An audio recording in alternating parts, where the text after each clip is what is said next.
All right. Well, good morning, everybody. I'm Barbara Derrick. I'm the Executive Director for Smoke Free SC, and we're excited to have you at our monthly roundtable this morning with Dr. Matthew Stone from UC San Diego. He's got a great topic for us, and we're really excited to get started. I'm gonna turn it over to Tara now. Welcome back to Tara. I see our new. Before I do, though, I want to introduce everybody to our new board chair at Smoke Free SC, Sharon Biggers, and to our new treasurer, Kelly Lamb, and I'm trying to go through all the names. Our old board member, Beth Johnson, our old board member, Dr. Cummings, who's also our Advocate of the Year this year. It's great to see you. We've got Avery Roberson, who's a board member, and I'm trying to go through all of the, and Catherine Settergren from DPH, who is back from her maternity leave. So welcome back, Catherine. And there's a whole bunch of others out there. Hello to all of you. And Tara, I'll let you get started. Good morning, everyone. Thanks for joining us on your Friday. We're excited to have Dr. Stone here to present to us today. Before he gets started, we're going to pass it over to Beth Johnson from ACS CAN to give us a quick legislative update for South Carolina. So, Beth, it's all yours.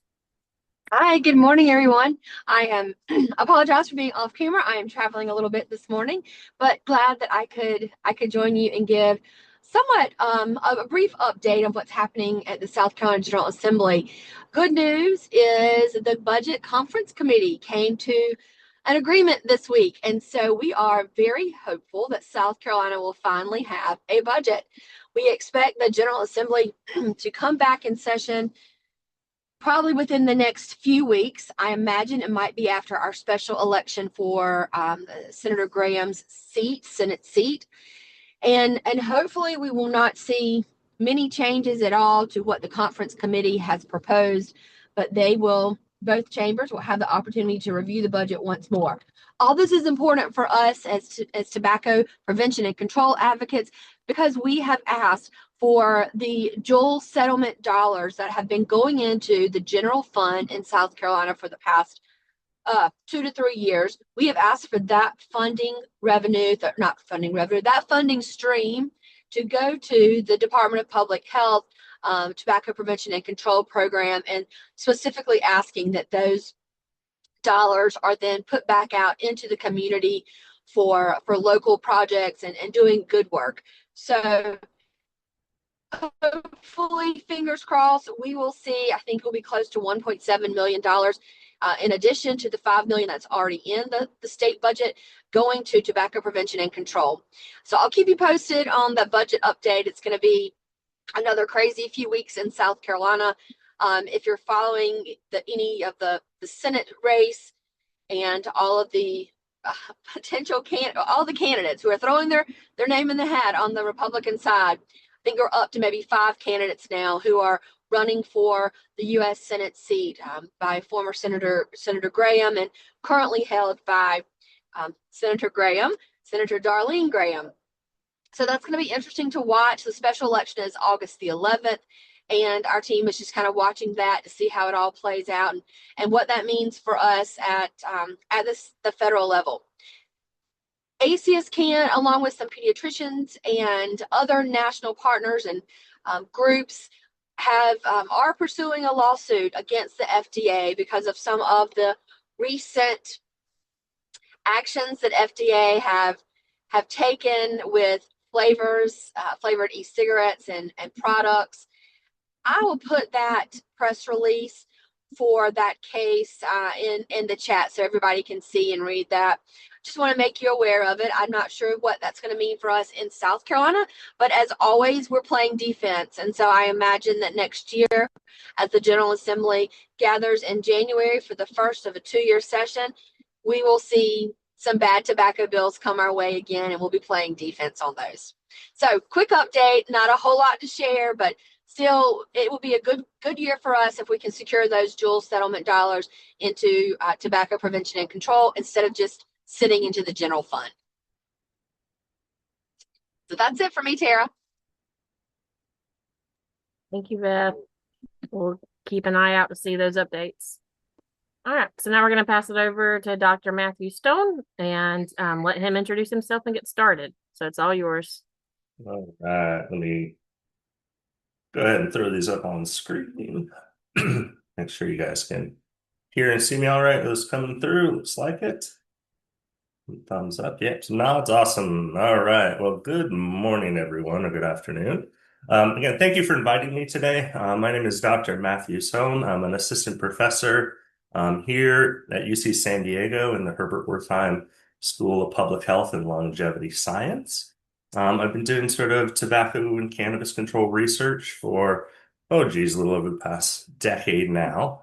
Sort of cut my teeth at USC at one of the T cores there, then spent some time actually getting my doctorate down at UC San Diego, was off at Penn for a little bit, and they recruited me back, and here's where I've landed. So today I'm going to discuss what the long-term decline in cigarette smoking in the United States might tell us about, the role of e-cigarettes, sort of what's happening with vaping, cessation, sort of future trends. I'm going to draw upon multiple studies coordinated from our team here at UC San Diego. And together they really examine national and state trends towards smoking and whether or not those trends have changed as vaping has expanded and how California sort of compares with the rest of the country. Um, Sort of central question that we'll be examining today is not simply whether smoking and vaping have sort of changed at the same time, but whether there's evidence suggesting that sort of vaping has altered the pace of smoking decline in this country. So with that, let's sort of jump right in. So before I begin, I just want to acknowledge all my collaborators who've contributed to this work, as well as the support that we've received from the National Cancer Institute, as well as California's Tobacco-Related Disease Research Program and the California Department of Public Health. This talk draws upon studies primarily from the Tobacco Use Supplement to the Current Population Survey, with complementary evidence from Monitoring the Future, the National Health Interview Survey, as well as the PATH study. Now, because these surveys sort of differ in their design and populations, they allow us to somewhat determine whether the same broad patterns appear across sort of multiple independent data sources. So here's sort of a general roadmap for today's presentation. We'll start by talking about the long-term decline that we've been observing in cigarette smoking and whether the states are sort of converging, if you will, towards an endgame prevalence of about 5%. We'll talk about that in a minute. And then we'll consider what may have contributed to that progress, including state cigarette prices, tobacco control spending, sort of broader national forces, and changing sort of social norms. Next, we'll sort of explore whether the rapid growth of vaping has changed this pace of smoking among younger populations, youth, young adults. And then we'll extend that sort of analysis across the adult life course and compare California with the rest of the nation. And then we'll turn from population trends to spend a little time talking about cessation and examine whether smokers who vape are likely to sort of achieve long-term abstinence. And in the end, we'll just sort of bring everything together, discussing what this suggests for smoking endgame and the broader sort of nicotine landscape. So here's the big picture. Smoking in the U.S. has been declining for 6 decades now. For more than 40% prevalence among adults in the mid-1960s, down to about 11% today. Among youth, that drops even steeper, down from nearly 30% in the late 90s to about 4% in 2021. That's an 80% reduction in a sort of single generation. What we'll see today is how striking and how steady that decline has been. It's kept going through things like recessions and cultural shifts, policy changes, and it hasn't really stalled. And we'll see this today where e-cigarettes have sort of started to take off. We've had all these major milestones: 1964 Surgeon General's report, 1998 Master Settlement Agreement. We're just talking about the Juul settlements. Obviously, the expansion of vaping. All of these sort of stand out in this historical context, but the overall trend has stayed pretty smooth. And that's really an important foundation for this talk.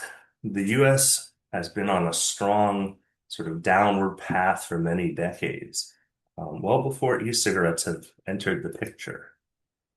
So, with that context in mind, I'll sort of turn to our first study in order to examine how this decline has really unfolded across individual states and whether states that started with sort of higher smoking prevalence are catching up with some of the early leaders like California in this space.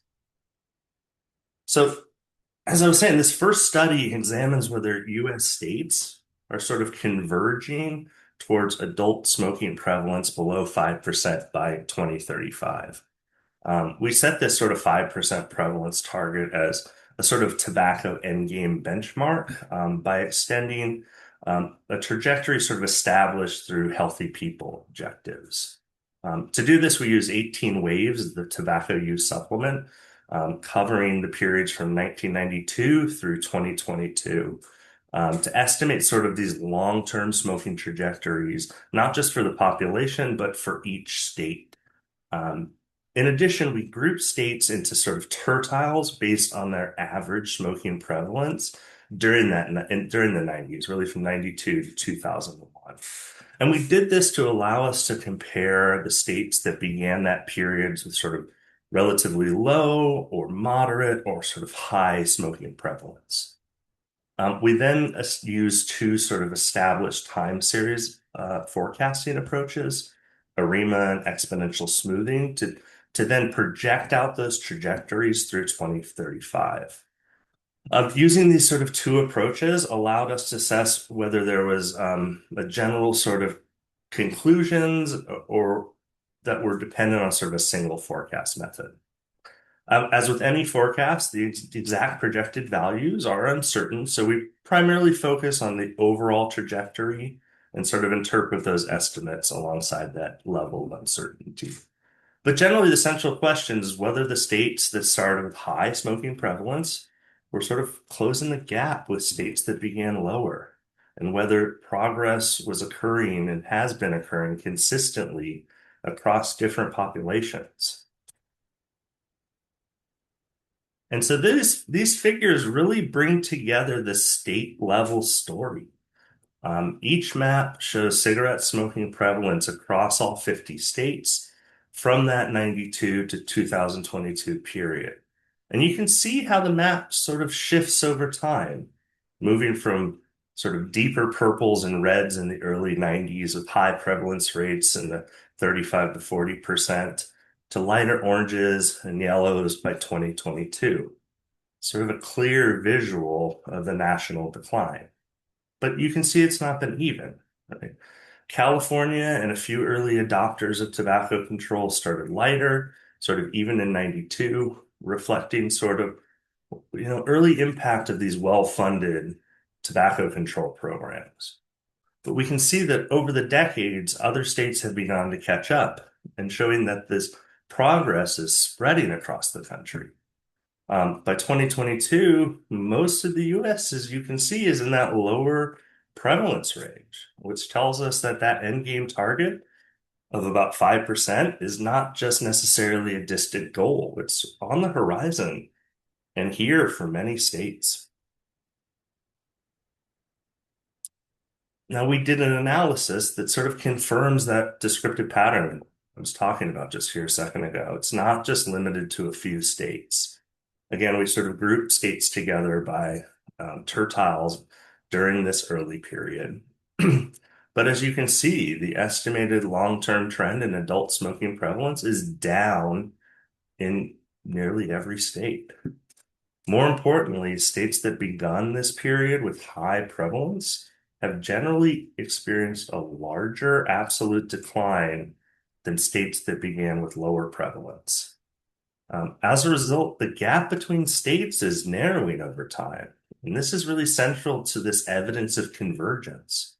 While there are certainly differences by geography, and those remain, the higher prevalent states that started that period early are moving in the same direction and on average, sort of closing that distance, closing that gap. And this is, to me, really encouraging because it suggests that progress is extending beyond the states that are sort of what we consider the tobacco control leaders. But really, the question is whether those trajectories are sufficient for the states to reach that less than 5% prevalence by 2035. And we can see across all these tertiles projecting outwards that the states with that lowest prevalence are most likely to hit that target. States with sort of moderate prevalence early are sort of right around that 5% goal. And there's still sort of some of the laggards, but those states with those highest prevalence between 92 and 2001 are sort of estimated to reach about 7% prevalence. So that sort of end game is right upon us. But here's the map showing the projected adult smoking prevalence in 2035, right? It's not uniform. Again, we define tobacco endgame as sort of that prevalence below 5%. And sort of, again, that's an established sort of trajectory that's based on healthy people. Now, under these projections, several states, particularly those that have relatively low smoking prevalence, are expected to reach that benchmark. But those others that are above it, they continue sort of moving down. And the important point is that the direction of that trend remains favorable across the country. Timing might be uneven, but we're heading that way. Now, these are forecasts, right? These aren't necessarily guarantees. And the uncertainty sort of becomes wider the further we move beyond the observed data. But they show where the current trajectories would lead if the underlying patterns continue. It's not necessary, this won't necessarily occur without continued tobacco control efforts, like we were just talking about earlier a minute on this call. Again, it's a strong signal that endgame isn't just hypothetical anymore. It's really unfolding in a realistic timeline.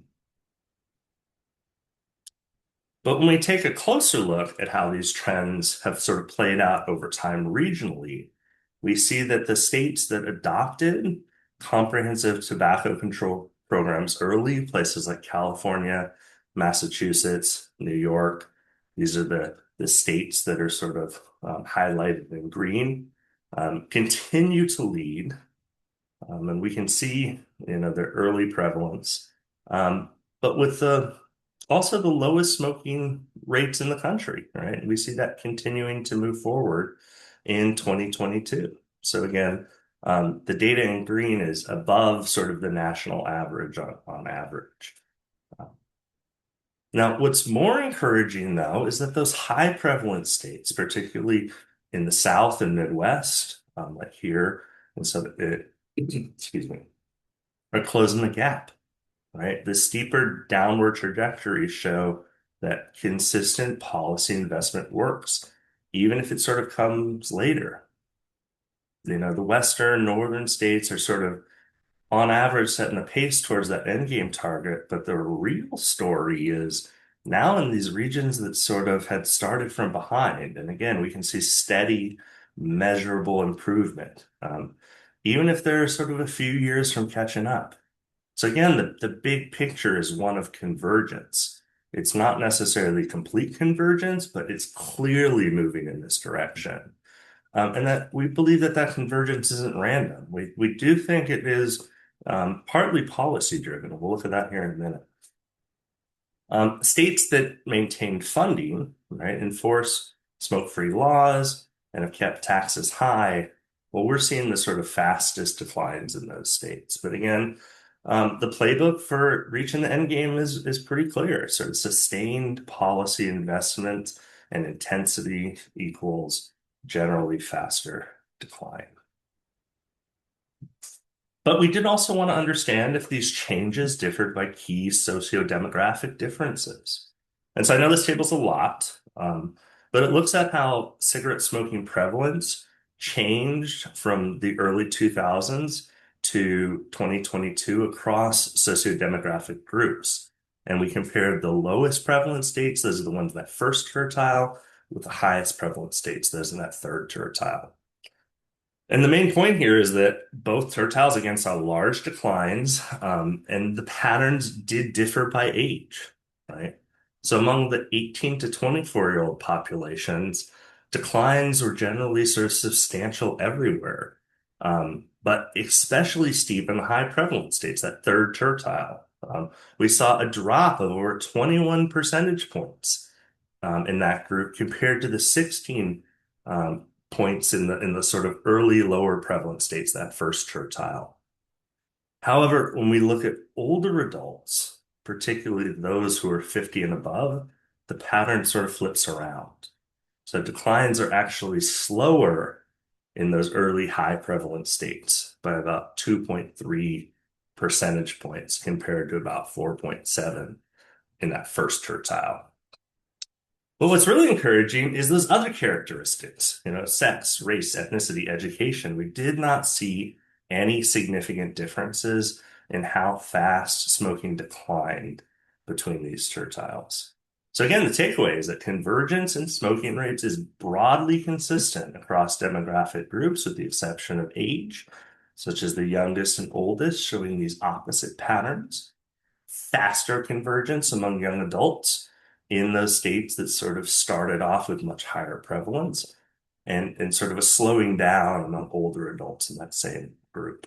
But overall, in short, everyone's improving. The gap is narrowing the fastest, sort of among young adults in those high prevalent states, but generally progress appears to be reaching across demographic lines. So what have we learned? Right? Every state has made substantial progress. And those states that began with higher smoking prevalence have generally declined faster and have narrowed this gap over time. Our projections really suggest that many states could reach that 5% prevalence benchmark by 2035, although there'll be some, differences in timing. But overall, we feel it's an encouraging story of sustained national progress, likely reflecting a combined influence of tobacco control policies, broader national effects, and perhaps some change in the social norms about this. So what's driving this decline, right? We've seen that the states are sort of converging towards lower prevalence. And so we want to understand what's behind that. Is it primarily state level policy activity, such as going after cigarette prices or tobacco control spending, or broader national forces sort of contributing to this? So to help answer this question, we focused on young adults aged 18 to 24 in the 24 most populous states. And we examined whether cigarette prices and tobacco control expenditures in those states were associated with declines in smoking from 92 through 2019. Here we use two separate measures. We use inflation-adjusted cigarette prices and tobacco control spending as a percentage of CDC recommendations. We then group those states similarly into sort of high, middle, and low price and expenditure categories, with the goal to determine whether states with stronger policy activity experienced faster declines, or whether the decline also reflected broad national sort of forces sort of operating over time across the states. So first, we examine how inflation-adjusted cigarette prices changed across these 24 states between 92 and 2019. The colors represent the percent change during each survey period. So you can see that red indicates a decrease in price or sort of very little growth, while green indicates a large increase or a greater price. The first column shows the estimated price in 1992, and the final column shows the 2019 price and the total percentage increase over the study period. Really, what stands out is that many of the large price increases, they occurred during the same periods across the states. Between 98 and 2001, inflation-adjusted prices increased by an average of about 43%. And between 2006 and 2010, they increased by another 30%. These periods really, they sort of correspond broadly with the Master Settlement Agreement and the federal tax increase. During most other periods, you can see the changes were sort of smaller and more variable. There was a lot of substantial variation by 2019, right? With prices ranging from about $5.68 a pack in Missouri to about $11.48 on average in New York. So a huge difference in the cost of a pack of cigarettes. However, because many of the majority increases occurred roughly at the same time, it's a little difficult to sort of separate out the state price changes sort of from broader national trends, but we can get a sense of sort of what's happening here. We then examined state tobacco control spending sort of as a percentage of the level recommended by the CDC. Here, similarly, green indicates spending closer to what they recommend, while red indicates little or no spending. The first thing that stands out is there is enormous variation across the states, right? Particularly during 2000 through 2003, the 24 states here spend about an average of 44% of the recommended amount. But as you can see, that spending has declined substantially over time. After 2012, the average expenditure was roughly half of the level observed in the 2000s. So across this full study period, we found only 4 states that averaged more than 40% of the recommended level. So Minnesota, Arizona, Colorado, and of course, my home state, California. In contrast, several states, including South Carolina, but also Texas, Alabama, Tennessee, Michigan, Missouri, averaged about 7% or less. So this persistent variation gives us an opportunity to ask whether states that invested more in that tobacco control experienced a larger decline in young adult smoking, and whether that relationship has remained consistent over time. So as before, we group states based on sort of their aggressiveness of tobacco control spending. And this figure shows the trends among the 18 to 24 year olds in the states ranked highest on that cigarette price and tobacco control spending. The solid color line is representing each state. The dashed line in the back represents the average, national average. And the gray band shows sort of the range across the 24 states, including in the study. So some relative comparison. Sort of the main point is that most of these higher activity states experienced substantial declines early. So between 2001, 2010, average smoking prevalence in this group fell nearly 9 percentage points, from 23% to 14%. By 2018-19, it declined to further to 6.5%. Now, this middle group shows a broadly similar downward trend, although the timing sort of varied somewhat more across the states. Average prevalence declined from about 27% in 2001, 2002 to 18% in 2010, 2011. And then just over by 8% by the end of the period. So by this end of the period, states with even moderate levels of price and tobacco control spending had moved much closer to the lower prevalence observed in those sort of high activity states like California. But the most striking pattern appears in the states ranked lowest in cigarette price and tobacco control spending. Their decline was initially slower, but after 2010, we start seeing an acceleration. Average smoking prevalence fell by 13 percentage points from 86% to 5.6%, which was the largest decline of the 3 groups during this later period. By 2018-2019, prevalence in this group was pretty close, pretty much the same as the highest activity group. It's 5.6% to compared to about 6.5%. And so this pattern is also reflected in the paper's adjusted regression analysis. So after accounting for sociodemographics, state, and the overall time trend, we found that neither tobacco control expenditure nor cigarette price added statistical significance to the model. The adjusted odds ratio was 1 for the expenditure and 0.96 for price. So both confidence intervals included 1. So no effect.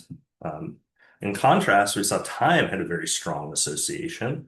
By 2010, the odds of smoking were about 1/3 lower than in 2000. And by 2019, they were approximately 1/4 of that 2000 level. But importantly, this doesn't necessarily demonstrate that price and tobacco control spending were ineffective. Rather, we weren't able to isolate their independent effects from state differences in the sort of powerful national decline during this time. Convergence of these sort of low activity states, we believe, suggests sort of maybe perhaps there's a broader national, force that's sort of contributing to this decline.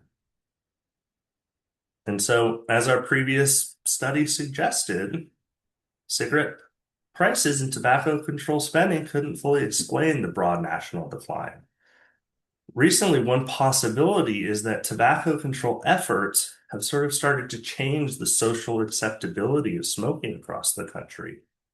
So, what we see here is a figure that examines the possibility of a new measure that we've developed called the willingness to restrict smoking. This is a scale that reflects whether people believe smoking should be restricted in places such as workplaces, restaurants, hospitals, other public places. And each point on this plot represents a state in a particular survey year, with the colors sort of showing the decade. And so we can see over time, states generally move to the right and downwards. The sort of willingness to restrict smoking increased while smoking prevalence declined. Across states and survey years, the correlation was negative, about 8.75. And in our adjusted analysis, residents of states in the highest sort of quartile of this score had 26% lower odds of smoking than the residents of states in sort of the lowest quartile. This is something we're continuing to explore, but this remains sort of an association rather than proof that social norms are causing the decline. However, the strength and consistency of the relationship suggests that changing social norms may help to explain why smoking fell even in states with relatively limited price and spending activity. So, taken together, these studies suggest that the decline in smoking reflects both a formal tobacco control set of policies and a broader national shift in the acceptability of smoking. Now, against that backdrop, the next question is whether the rise of vaping has produced any additional change in the trajectory of this decline in smoking. And so this study sought out to ask the question of whether the rapid increase in vaping between 2017 and 2019 produced a detectable acceleration in the decline of cigarette smoking among adolescents and young adults. So we examined the question using sort of 3 independent national surveys: Monitoring the Future for 17 to 18-year-olds, National Health Interview Survey, and Tobacco Use Supplement for adults aged 18 to 24. So together, these data sets cover smoking trends again from the early 90s to 2022. And we used regression spline models to test whether the slope of smoking decline changed during this sort of vaping surge. We also compared states to determine whether larger increases in vaping were associated with larger reductions in smoking. And so the thought is, if vaping were substantially replacing cigarettes at the population level, we would expect to see sort of 2 patterns: a steeper decline in smoking after vaping sort of expanded, and a clear sort of inverse relationships across the states, with the largest vaping increases occurring where sort of smoking declined the most. And so this figure really starts to tell the story. So among adults aged 18 to 24, smoking has been declining again smoothly for 2 decades, from about 29% in the 1990s to roughly 5% by 2020. And again, the drop is steady and seems uninterrupted. Even during that big vaping surge between 2017 and 2019, we didn't see a change in the slope. Statistically, the model for this fit extremely tightly with an R squared above 0.95, meaning a straight line describes this data almost perfectly. Sort of put differently, we don't see an inflection point when vaping entered the scene. And the same pattern showed up across all three data sets, Monitoring the Future, NHIS, TUS, CPS, which gave us some confidence that this isn't just a survey artifact. And so this figure tracks the long-term trends in cigarette smoking and nicotine vaping among 17 to 18-year-olds in the US, using that Monitoring the Future data from 91 to 2022. And you can see sort of several key patterns here. First, cigarette smoking among high school seniors rose steadily through the mid-90s, right? Peaked around 97, right before the Master Settlement Agreement. After that, smoking prevalence again dropped sharply. Forever smoking, and that's the dark gold line on the top of the figure, the rate declined about 24 percentage points per year after 97. And we didn't see a major change in slope until 2013. Between 2013 and 2017, that decline actually accelerated a little bit to 3.6 percentage points, reflecting sort of continued progress and reduced youth initiation. But from 2017 onward, when nicotine vaping was sort of added to the survey, and that's the dark blue lines. So importantly, we don't see that vaping slowed the decline in cigarette smoking. Even after that e-cigarette use became widespread, smoking among that 17 to 18-year-old population kept dropping at roughly the same rate, reaching about 3% of past 30-day use by 2022. And so you can also see the strong relationship between youth smoking and smoking in young adults, which is that sort of dark green dashed line. Those two prevalence estimates are almost perfectly correlated at R equals 0.997, which suggests that there's not really any evidence of late initiation in young adulthood. Sort of put differently, if youth smoking goes down, young adult smoking follows almost automatically. The vaping trend, in contrast, we see that steep rise from 2017 to 2019, followed by a sharp dip around 2020, and then a partial rebound through 2022. And the model fit suggests that the 2020 dip was temporary, probably reflecting a combination of EVALI, early pandemic effects, policy responses like age 21 sale restrictions, et cetera, et cetera. But the main takeaway here is that youth smoking has been declining continuously for 25 years, and that seems independent of vaping. And the vaping surge represents a new sort of distinct phenomenon and not necessarily a continuation of cigarette trends. But we can dig further. So if we break this up by state, again, we see a sort of similar trend. The chart shows that current cigarette and e-cigarette use among young adults in that 18 to 24 population compared between 2014-15 and 2018-19. So the dark bars, the dark blue bars represent cigarette use, and the lighter sort of gold bars represent e-cigarette use. And you can see that vaping went up almost everywhere, while cigarette smoking kept falling. So you can compare the dark blue to the light blue lines and vice versa. So these panels group the states again by smoking prevalence. Panel A shows the 8 states where cigarette smoking dropped significantly between the two time points. These sort of pink highlighted states are the ones where exclusive vaping either increased or roughly matched or exceeded the decline in smoking. we had two states highlighted in sort of green, Minnesota and Pennsylvania, are the ones with an e-cigarette tax above $1 per milliliter of liquid. And notice how their smoking declines were among the strongest, right? So when we zoom out to the state level, the same story holds. We don't see any evidence that vaping is driving smoking down.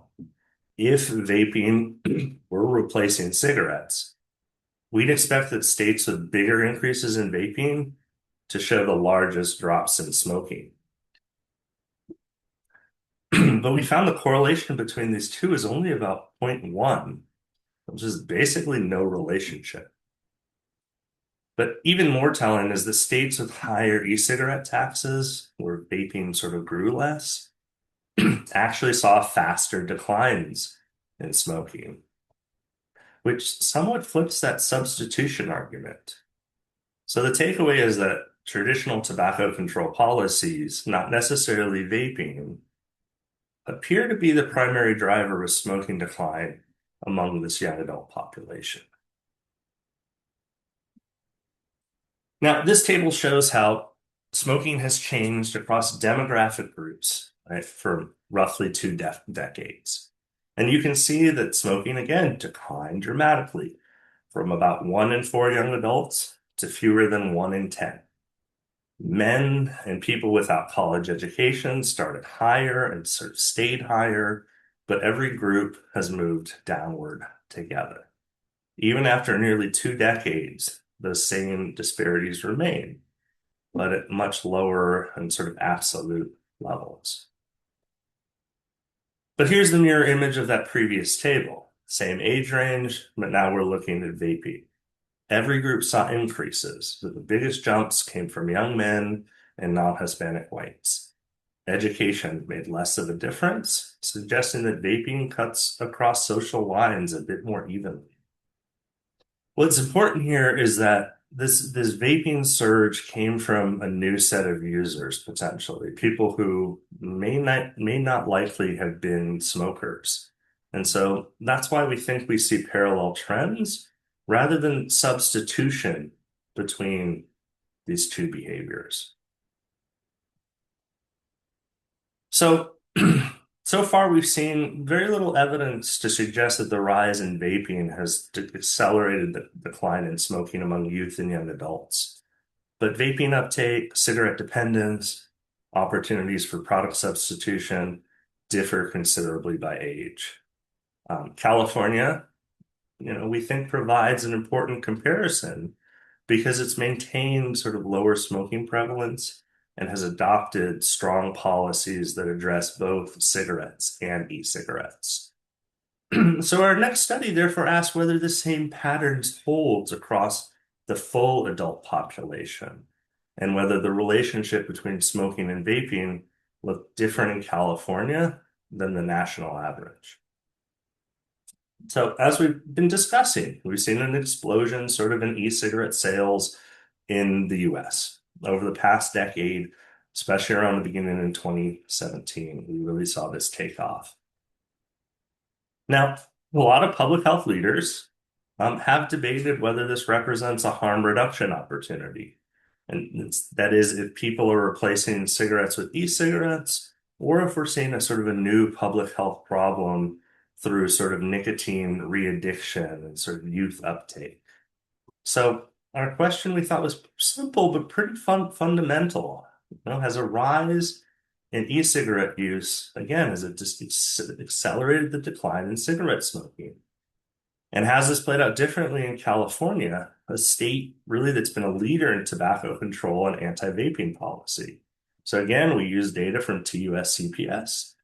It's one of the largest and longest running tobacco control surveillance systems in the US, right? It represents over 1 million respondents nationally, 72,000 from California across that period. And because there's independent survey waves, again, we can examine long-term population trends rather than just following individuals.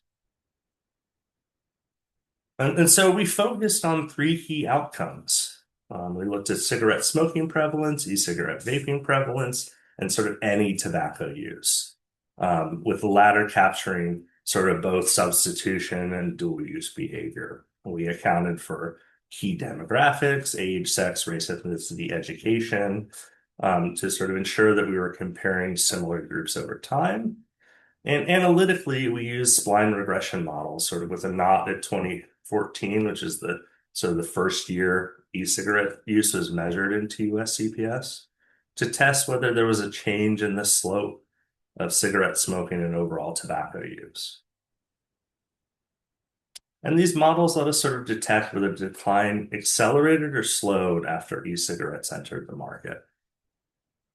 And because tobacco initiation and switching behaviors vary so much by age, we analyzed sort of four separate groups: 18 to 24-year-olds, 25 to 34-year-olds, 35 to 49-year-olds, and those 50 plus. And really that allowed us to sort of explore and distinguish potential replacement effects in younger adults, right? Those who are most likely trying to vape, potentially from cessation effects in older adults.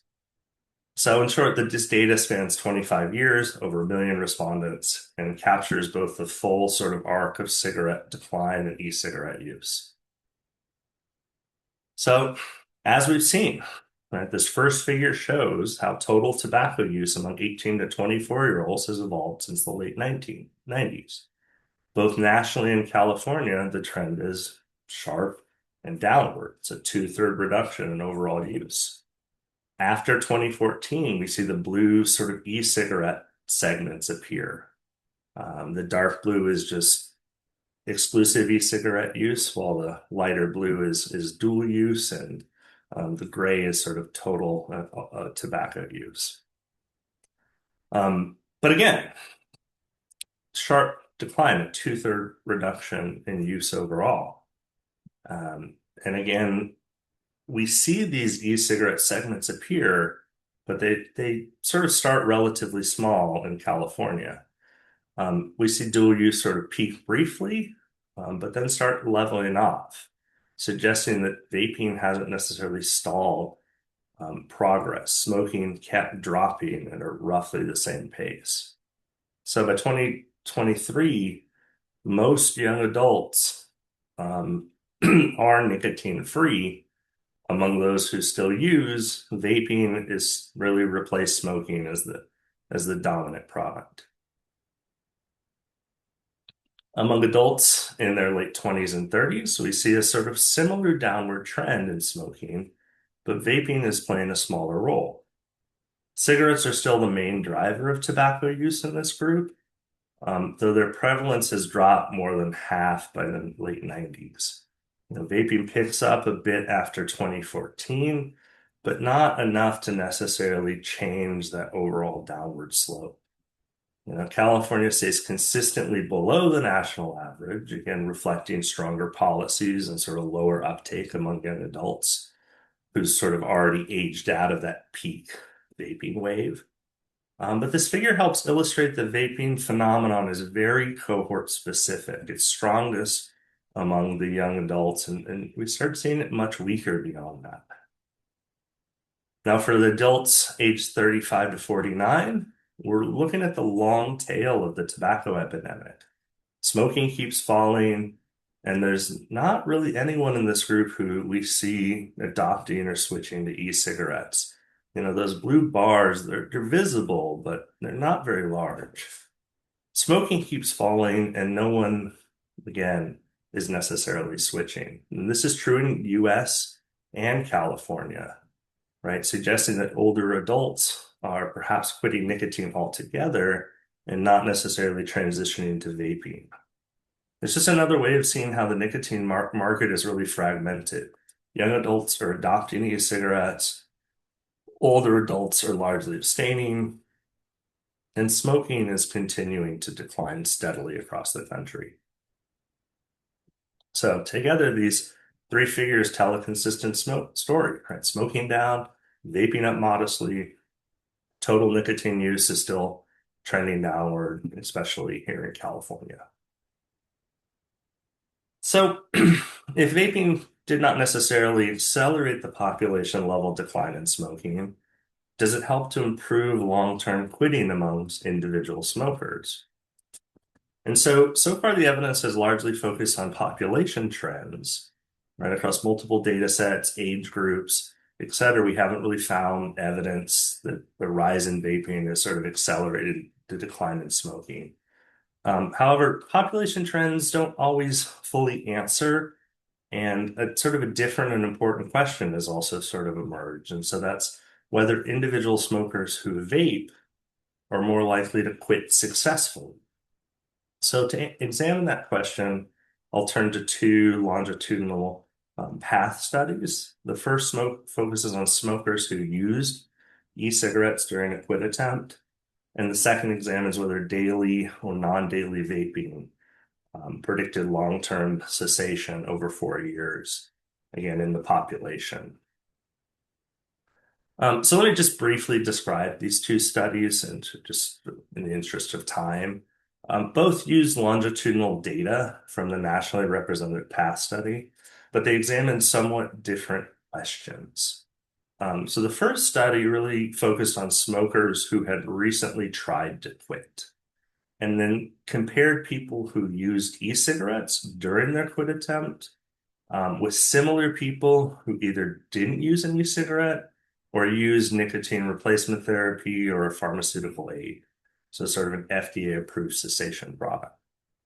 And then we assessed whether participants achieved at least 12 months of cigarette abstinence or abstinence from tobacco and e-cigarettes by 2019. The second study began with current smokers in 2017 and followed them through 2021.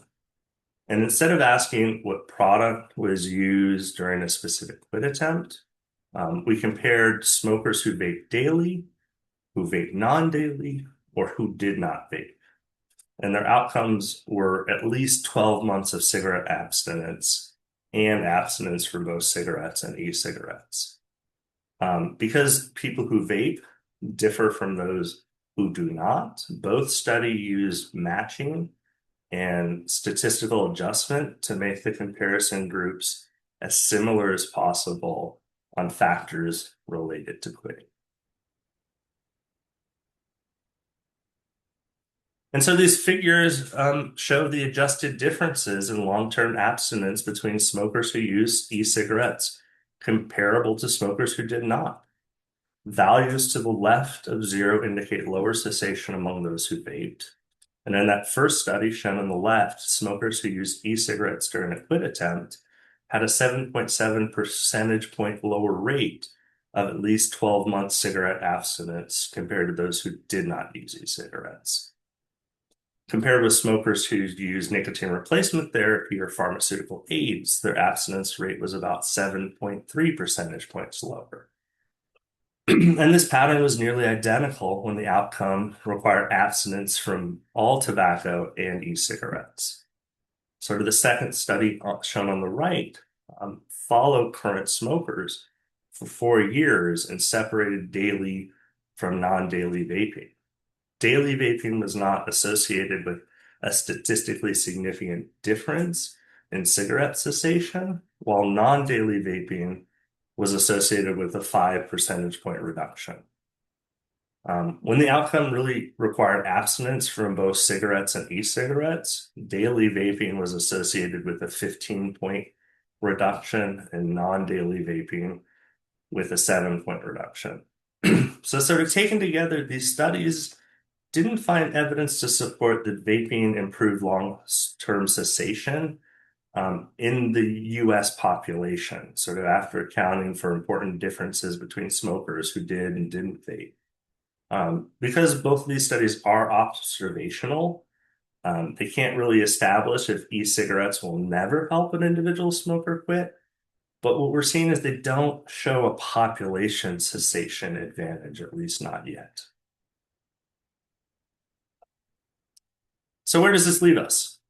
When we step back, the evidence points in a consistent direction. Cigarette smoking is continuing to decline, and that decline reflects decades of tobacco control policy, changing social norms, and general racial replacement. Across the studies, we found no evidence that vaping is really accelerating the decline, at least at the population level. And cessation studies, again, are not showing a long-term cessation advantage in sort of real-world population data. And so this brings us to a sort of broader conclusion. The end of smoking is likely within reach, but the end of nicotine, not necessarily so. So taken together, again, these studies tell a very consistent story. Cigarette smoking has declined across states and age group, extending a trend that started well before e-cigarettes became widely used. This likely reflects the cumulative influence of tobacco control policies, national campaigns, changing social norms, again, generational replacement. States with weaker price and spending activity eventually experience substantial declines as well, suggesting that there's a broader national force contributing alongside these sort of state level efforts. Again, across population level analyses, we didn't find any evidence that vaping accelerated the decline in cigarette smoking. And cessation studies sort of point in the same direction, at least the population level ones. After accounting for differences between smokers who did or did not vape, neither study identified sort of a long-term cessation advantage, and that vaping was consistently associated with lower abstinence from all tobacco or nicotine products. So ultimately, smoking endgame appears attainable, but it will not arrive necessarily equally for every population or every state. Continued progress really will continue to depend on sustaining the policies and social changes that produce a decline, again, while addressing sort of persistent nicotine use in some of those groups that we saw earlier being left behind. So again, the central implication, the end of smoking will not necessarily mean the end of nicotine use. Cigarette prevalence may continue moving towards very low levels, while vaping and other nicotine products remain concentrated, particularly among younger populations. So we should definitely continue tobacco control strategies that have already contributed to decline, including taxation, smoke-free policies, public education, and accessible cessation support. The evidence reviewed here does not support sort of stepping away from those approaches and anticipating that vaping will accelerate population cessation. And nicotine products should be sort of considered as a part of a connected market. Policies affecting cigarettes can influence the vaping, and policies affecting vaping can influence smoking, dual use, continued, nicotine dependence. And so endgame planning, therefore, needs to address sort of the full nicotine environment rather than treating each population in isolation. Of course, future surveillance should not only focus on whether cigarette smoking continues to decline, but on who remains, dependent on nicotine, who's using multiple products, which populations are not equally sharing the progress. But the opportunity is real. We may be approaching the end of widespread cigarette smoking. But reaching that goal is going to require continued sustained policy effort and careful regulation of the broader nicotine market and continued attention on, again, those groups that are left behind. So it brings us to the end of the presentation. I just wanted to thank all of you for the opportunity to share this work. I know I've covered a lot, but I'm happy to take questions. I know we're right at time, but talk about how these findings might or ongoing policy surveillance or program evaluation. So with that, we'll open it up. I think Dr. Cummings has had his hand up for a while and he's put some comments in the chat. So we'll start with him. Sure.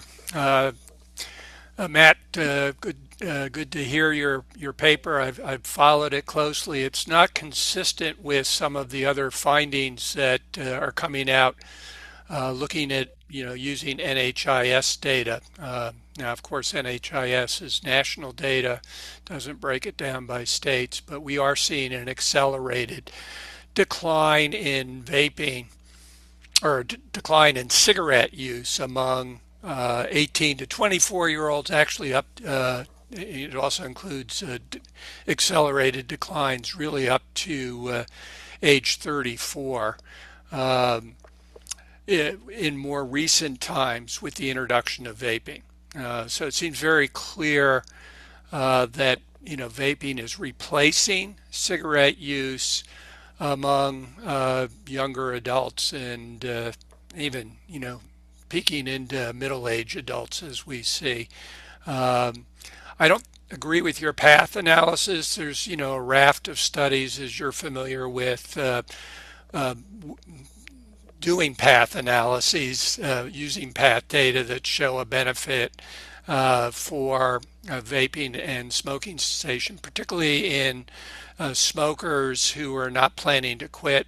We've had several papers from PATH that show that, but more relevant would be the Cochrane reviews and the randomized trials, one of which was done here by Matt Carpenter, showing benefit in a randomized trial conducted nationally, where people were, given access to enjoy vape products, so an actual older version of vapes, which they're going through different uh, transitions, but there seems to be incredibly clear evidence that vaping is helping people who switch, particularly if they switch completely to vapes from cigarettes. So I don't think you want to mislead people that that's not the case, that it should be in the arsenal. It might not be first line therapy, but certainly for those people who've tried other therapies and have failed, which is the vast majority of smokers, um, then there's a reason why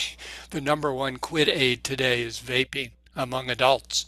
Uh, the problem you highlighted, I think, is older smokers who aren't changing, and they are reducing, but not much, but at a very slow pace. They're not vaping, so the lack of substitution there may be contributing to the slow decline that we're seeing in the highest risk group of long duration smokers. So again, that's a group could benefit from switching. They're not. Maybe that has to do with the marketing. I'm not a fan of some of the marketing that I see for vaping, but certainly FDA thinks that access to these lower non-combustible, lower risk non-combustible products is reasonable, which is why they've approved a number of these products as appropriate for protection of public health. Um, your conclusion, I had a different view of it. It's hard to show that uh, spending more money in tobacco control has had a huge effect, as your data shows. Um, what seems to have had effect is the adoption of clean indoor air policies that made smoking less convenient and less affordable as prices go up. Those seem to be the two most potent interventions, and um, prices are continuing to go up for cigarettes because cigarette companies are taking profits as cigarette consumption is declining. Um, States aren't doing as much as they could to raise those prices. We could do more here in South Carolina on that front. Um, Clean indoor air has been a major driver of a lot of the tobacco control effects that we see. Some of the third tier states, the high smoking prevalence states, were a little late to get there, but they did get there, including South Carolina, with adoption of clean indoor air. So I think you need to dig in a little harder than just looking at the price or just call it tobacco control. California was an earlier adopter, which is why they got out of the gates early. But I'm not sure all the money. I chaired the Tobacco Control Advisory Committee for 25 years in California. And, to tell you the truth, I was glad to see all the mass media and stuff that they did, great programs. But I'm not sure the money was a good return on investment. Clean indoor air has been the driver. So I think market forces, the introduction of lower risk products is having an effect. Those effects are showing up after 2015. I put a couple of links in the chat for others to look at. Any tobacco use from 215 to 224 hasn't really changed in the United States. So the claim that it's just going down and will continue to go down, any tobacco use is not changing. That is masking the huge changes in the marketplace, which is predominantly reductions in cigarettes and an uptake of vaping predominantly. I don't know what we're going to see with pouches, but I'd rather deal with vaping and pouches than with cigarettes. So it gets to my last question. Does the end of smoking mean the end of lung cancer and smoking caused heart disease and COPD? Isn't that a huge public health success? Not sure what continued non-combustible tobacco use means. I think it is going to continue as you suggested, but I'm unclear, other than nicotine dependence, what it will mean for diseases like cancer, heart disease, and COPD. I think it means we're going to see a reduction. Do you agree? Absolutely. We have some early evidence showing that explicitly. And I agree with, a lot of your points, really, particularly on the sort of smoke-free indoor air policies. We're looking at sort of through the lens of sort of social norms about people's perceptions where smoking should be banned. And we're sort of starting to explore that data because I think you're right. I don't think it's necessarily all tobacco control spending. If it were to be the case, we'd see the differences there, and we're not. And so it's sort of this broader question of what is sort of driving movement across this country. And I agree that smoking, those indoor air policies are really helping not just the individual smoker, but the friends and family of the people who smoke. It gives people a reason to say, hey, don't do that around me, and sort of put some of the social pressures on people. But definitely nuance. We are seeing, these declines in smoking really be reflected, particularly in California. We have another paper out that compares California to the rest of the U.S. when it comes to cigarette smoking prevalent declines in prevalence as it relates to lung cancer. And, because California has had, historically lower prevalence, we've seen that drop in lung cancer here in California. And I imagine that's going to move across the country. And I share your sentiment. I'd much rather have people using a non-combusted product. And some of these data, as you can see, there is, lag with TUS CPS data. Right? So in 2021, 2022, some of our more recent analyses are getting a little more nuanced. I think to your point about um, the role that vaping plays in cessation, we could probably you spend a huge chunk of time here.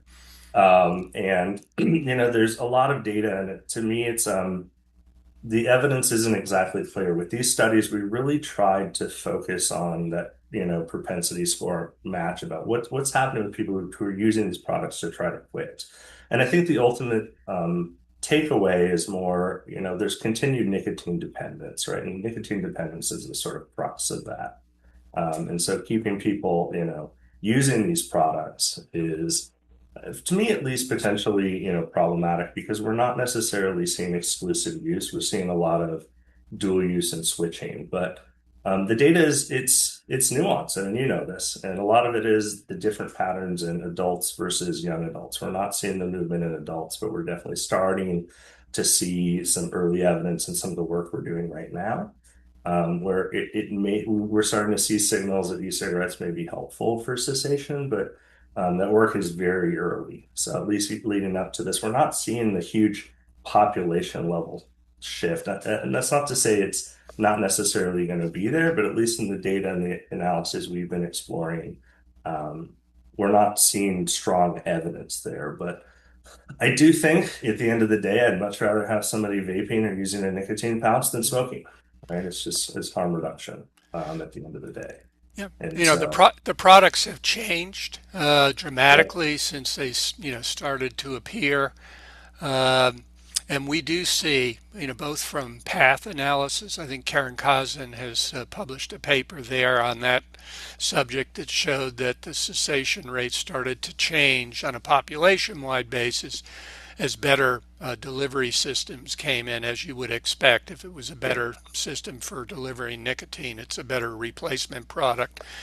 Um, And we see that also with NHIS. I was hoping I would be able to send a link because it's supposed to appear today to a paper coming out in JNCI Cancer Spectrum that looks at exclusive cigarette and e-cigarette use, actually exclusive combustible, non-combustible, and then dual use.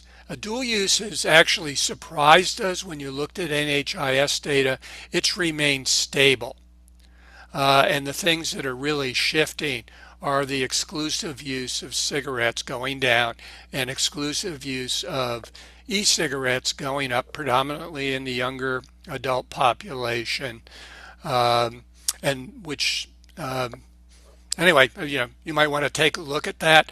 We're also now digging into daily and non-daily use. So I've got a bunch of analyses sitting here on my table in front of me that is showing a shift in the direction of more daily use and less daily use of cigarettes, more daily use of vapes. Now, some people might get concerned about that, but if you want substitute products, daily use we know is a stronger predictive of complete switching, whereas the non-daily use is not. Agree. And I'd love to sit and continue to pick your brain, and hopefully I can catch you Yeah, at these upcoming I'd be happy to conferences. share our data and send me an email. I'm heading out on vacation as of the end of today, so I'm looking forward to stopping this, but appreciated your presentation today. Thank you very much, Mike. Yeah. Thank you both very much for your for your comments. And Dr. Stone, thank you so much for being our speaker today. Mike, if you send us any links that you'd like us to send out to our audience, we'd be more than happy to share them. And it's almost 11:15, so I think we will let you all go and hope to see you next month. Thank Well, you thank you again, again. Dr. Stone. Yep. Thank you. Bye bye. Bye. Bye-bye. Thanks, Dr. Stone. Thanks, Dr. Cummings. Bye, everyone.